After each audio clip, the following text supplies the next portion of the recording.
Hi Harpers, I'm Tiffany from Tiffany Schaefer Harp and Song, and this is part 2 of playing your harp in sessions. I'm going to show you some practical ways and demonstrations how you can fit your harp in a session and a few ideas of what you could play. If you missed the first video all about tips and things you should consider when you bring your harp to a session, I will link that video above, and make sure you check in the description because there are tons of links about what I am talking about in the video today, along with some more videos I've found of harps playing this type of music with other instruments that I think you should observe. As always, these videos are sponsored by my wonderful patrons over on Patreon, so if you find value in my videos, you might consider becoming a patron yourself and getting some extra content. And of course, all of that is linked below as well. You might want to have your harp next to you while you're watching this video, so maybe you can try some of the things I'm talking about. Let's go ahead and get started. So first off, what do you do if you don't know the chords of the tune? Of course, you can check books like the Kingston Irish Session book, which is linked below, and there's some more books in the first video that I linked. But if you don't have a book or you're already at the session and you come across a tune that you don't know, usually it's not too hard to pick out the chords for it. Usually you only need 3 or 4 or maybe 5 chords in order to just play chords with the tune. So try listening the first time through that it's played while you have your ear very close next to your harp, trying to pick out just the bass notes. That's all you need to find out the chords.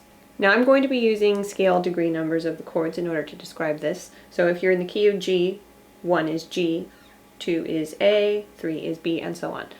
So a lot of the tunes have common patterns, like the first chord will be a 1, and then it might go to the 4 chord, the 4 of G, if we're in G, is 1, 2, 3, 4, which is C. Going from the 1 chord to the 4, and then often it'll go to the 5, which in this case is D, and back to 1. So that's one common pattern that happens a lot in this style of music. So you should definitely get used to playing 1, 4, 5, back to 1. And we'll talk about how to do some more complicated patterns in a moment. Another common one is 1, down to 5, in this case would be a D, back to 1, down to 4, and back to 1. I'm going to demonstrate finding the bass notes of a tune right now, and I'm going to be using the TunePal app just so I can have a tune playing in the background. You can find this online. It's really cool because first of all, you can play a tune and it will guess as to what tune it is if you don't know the name of it, so that's cool. You can also search for tunes and save them, and it will play them back for you. It pulls them off of the session and plays them back. I think I have mine set to recorder right now. So I'm going to play this Cooley's reel, and we're just going to pick out the bass notes.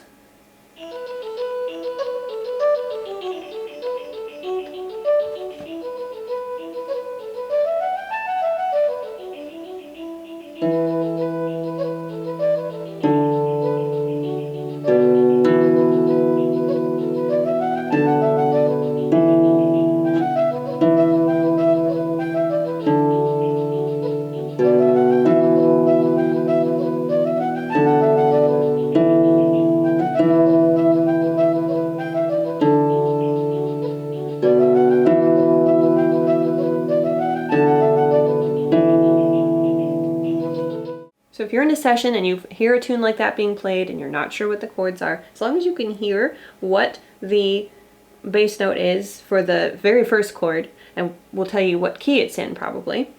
And most likely, if it's a minor tune like that, it's most likely going to be based on E minor or B minor. This one I could tell was based on E minor. So I ended up going from the 1, which in this case is E, and then down to the 7, which is a D in this case, and then it went down to the B, which in this case is the 5th of the chord, 1, 2, 3, 4, 5 is B. And then it went back to the 1, back to home. Let's try another one that's in a major key. So this one is going to be, I'm going to need 3 sharps. So I'm going to be in A essentially. And this one's called the carry fling. I'll let it play through the first time, through the first A part. Now I can hear we're in A.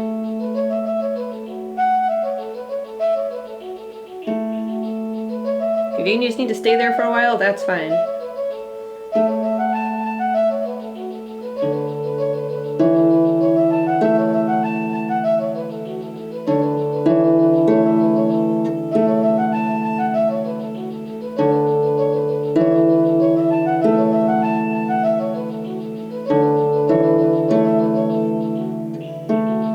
Start it over again.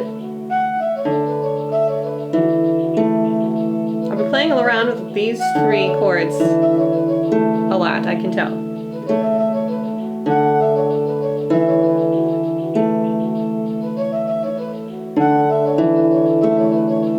Now I know that the carry fling can be played with an A chord, a lot of D chords, and E chords. So that again is the 1, because we're in A. It then goes to 4, the D, 5 for the E, and back to 1. So right now I'm just messing around with these 3 chords. I don't really need any others. Again, if you have a guitarist or someone else who's also playing chords with you, it's a good idea to try and do the same ones if they're throwing in some extra chords or whatever. But a lot of the times you can get away with just 3 chords and it sounds fine. You could start with just playing octaves and kind of feel out the rhythm. Now that you know what the bass notes are, kind of feel out the rhythm, tap your feet, have fun, see if you can play it with some syncopation.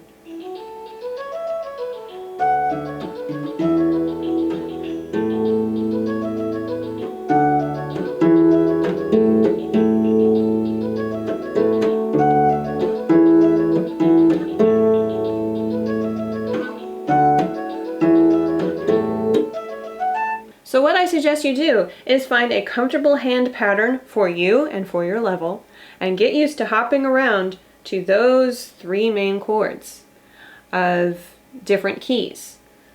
So those 3 numbers, if you will. So let's take the carry fling. We are going to be with 3 sharps. We do need that G.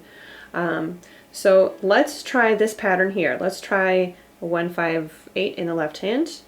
So this would be an A, an E, an A. And then on top, let's fill it out with the 3rd of the chord, the 5th of the chord again, and the top of the chord. So we want to get used to playing this pattern in the A.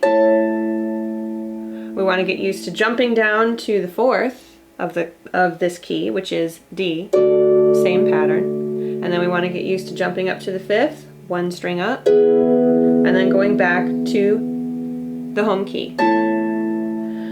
So I would practice that.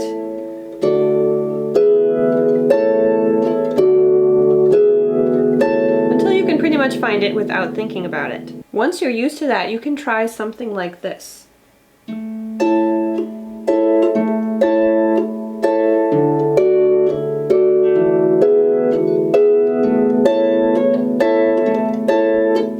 So try playing maybe just the root and then all of the other fingers at the same time. Slamming them back on the same string so you stop the sound a little bit, and then playing them a second time. And let's try this with this tune. Once you're used to that, you can try something like this.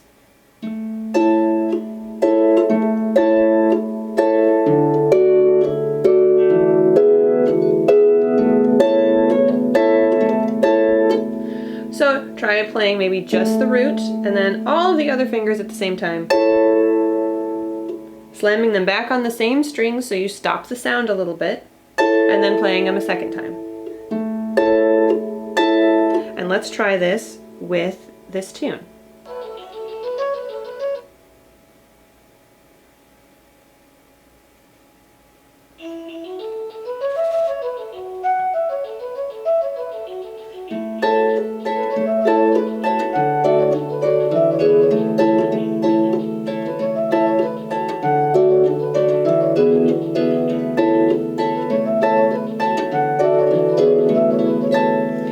Now you notice at the end of that phrase, that E was short. We don't need to stay on that chord quite that long. So I just did this chord once instead of doing it twice, and then went back to A. So keep an ear out for things like that. Here's another pattern that's very similar. Let's try this in a G, just so you hear a different key. So we'll go down to G, and let's try almost the same thing, but try, instead of doing 1, 5, 8, let's just do octaves. And then we'll fill out the chord again. But let's leave out the middle note here of this inversion. So we'll just be playing 6 in the right hand. Octaves in 6th.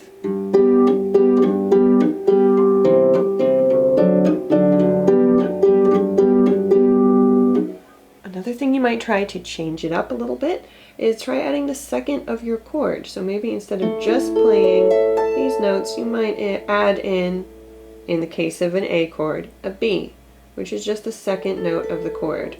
And it sounds nice in passing. Gives it a little bit of a crunchy sound, but not so much that it totally destroys the chord.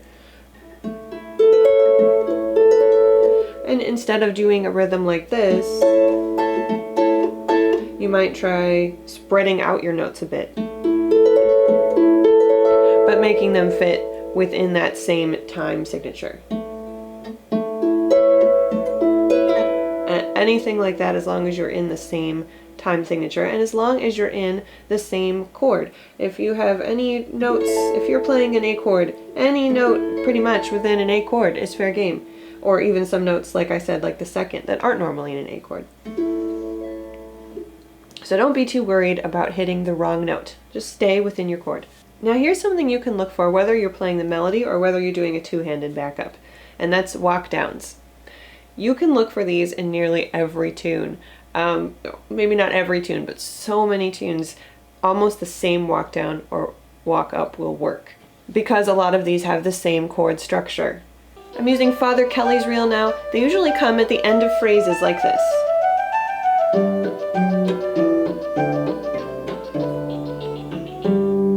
So that was just the 1 of the chord, the 7, the 6, the 5, the 4, back to the 5, and back to the 1. And you can pretty much do that. Whatever key you're in, that will fit in a lot of the tunes, like I said before. And you can play these with octaves, maybe while you're playing the melody in the right. You could play them just as a single note. You might try rocking back and forth on the 5th of the chord like this.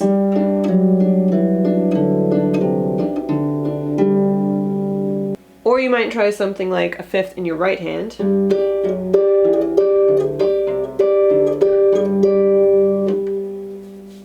Or separating them if you want to try something in a different time signature, like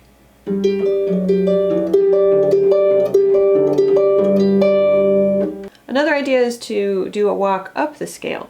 Here's a walk up that works with the eagle's whistle.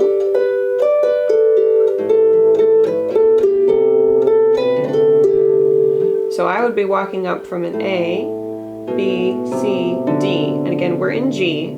So this time I actually started with the 2 of the chord. So we're in G, so A would be 2, and then I walked up 3, 4, 5. And the reason that works is because I'm just on these notes. A, well, A goes with A, certainly. Now, B does not so much go with A, but it's so quick and you're on your way up to the next note that it doesn't really matter.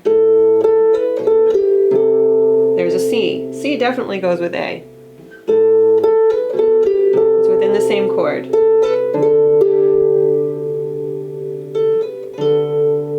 Now there's a D I'm ending on. D also can be in a chord with A. So all of these notes go except for maybe the B, but the B is so quick that it doesn't matter. It's just bringing it on its way up. If you're playing backup and you're on the same chord for a while, for more than one beat, you could try going down to the 6th of the chord. 1, 2, if we're in G, 1, 2, 3, 4, 5, 6 is E. We'd walk down, hit that F sharp on the way down, and we'd be in the relative minor. So if you ever need to find the relative minor, pick the key you're in, this case G, go down a third. That's your relative minor. So if we're in Father Kelly's reel, for example, here's my C's.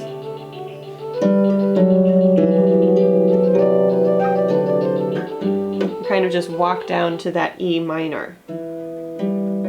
So I think of it as a short walk down because it's only 3 steps. And by the way, I wanted to say if you're a beginner and you're new to the harp and to sessions, it is perfectly fine to just play the bass note or fifths or octaves or separated octaves until you get the hang of it. You do not have to be fancy. And I have a gift for you actually in the description. I have linked a free arrangement to the Kesh jig, an accompaniment for it, and it has the melody on top so you know where things go. It is very, very simple. You only need 2 fingers, your second finger on this hand and your second finger on this hand. So make sure you download that. So now I'm going to talk real quickly about if you already know the melody and you want to play the melody, what should you do in the left hand that's easy and you don't have to think too much about it. Definitely keep it simple, like octaves and fifths. I'm going to link a video up that you can watch by a group called the Gillies, and they have a harper who introduces the tune, and you have to notice how simple he keeps it whenever he's playing the melody as well. When he's not playing the melody, he kind of abandons that and goes into something a little more complicated. But watch what he does. A couple of tips are just using fifths, octaves for whatever chord you're on, something you can jump to easily without thinking. Even try things like a fifth with a 6th on top. Make it a little bit crunchy. That could work in some cases. I'm going to link another video, by the way, that you should watch up here. You can also play this little technique where we're in separated octaves and you're sliding down to the next note while stopping the note you were just on. This is just with your thumb.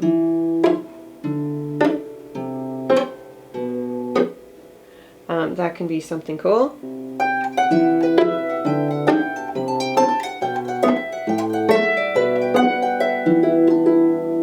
And think about this, you don't have to move the left hand very much to change chords. You can work with inversions. If I am playing a G 5th and I want to change to a D chord, then all I really have to do, instead of jumping way down here to a D 5th, is I can just move my my G note up to an A. And now that's within a D chord.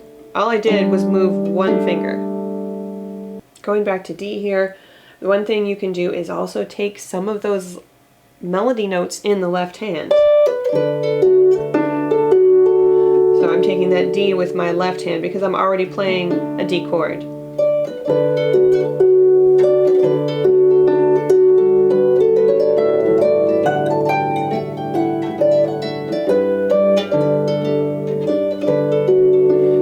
Doing while I'm playing that melody is really just 1 5/8 and fifths, and I don't have to think a lot about it, so I can play faster if need be.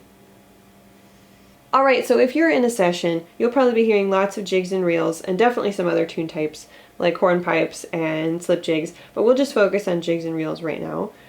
I'm going to show you just a couple things, a couple ideas for when you're playing jigs first of all. So let's try that same pattern we did before in the key of G this time. So we'll do 1 5/8 and then we'll fill it out with the 3rd, the 5th, and the root again. So instead of playing all these together, what if you tried spreading them out? So if we're in a 1 2 3 4 5 6, 1 2 3 4 5 6, just a quick easy idea you can do that's different. You could try playing the left hand up and the right hand down. You can do that on any chord. Think about doing something contrasting. If your left hand is playing it slowly, your right hand could play quicker, or vice versa. Here's one called Saddle to Pony.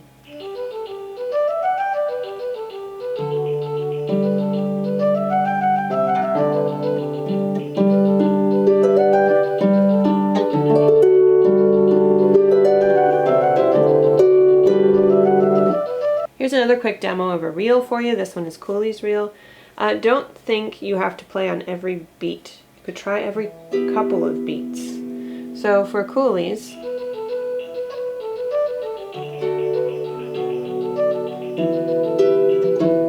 I could play on every beat like that, or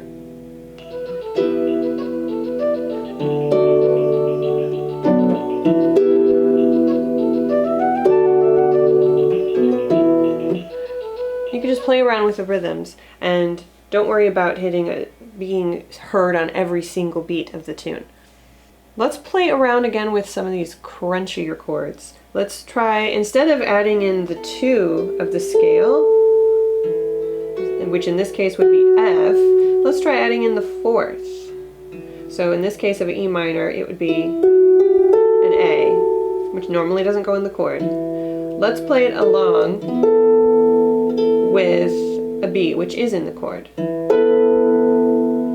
So something we might try doing that.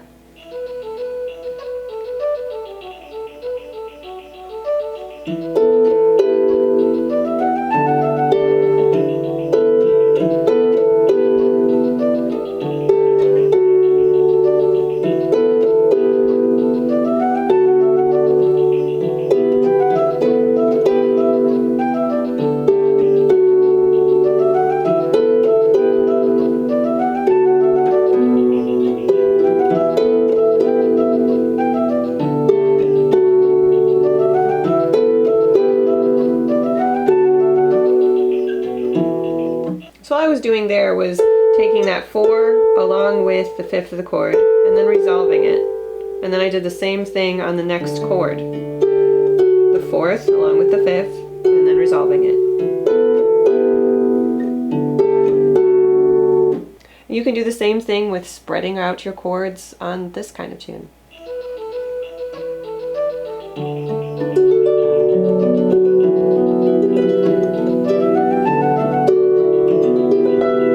Not do it the whole time, but that's just an idea. So the last thing I'm going to show you are a couple of clips from my session. In the first one, I was a little more prepared. In the second one, you can see some different things we've been talking about, like walking up, walking down, doing some things on the fly, just falling to hitting the bass notes, etc.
so much for watching.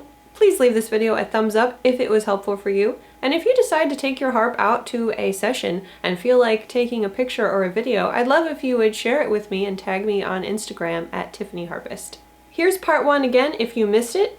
Here is how you can help support this channel, and here is how you don't miss the next video. I will see you next time. Bye!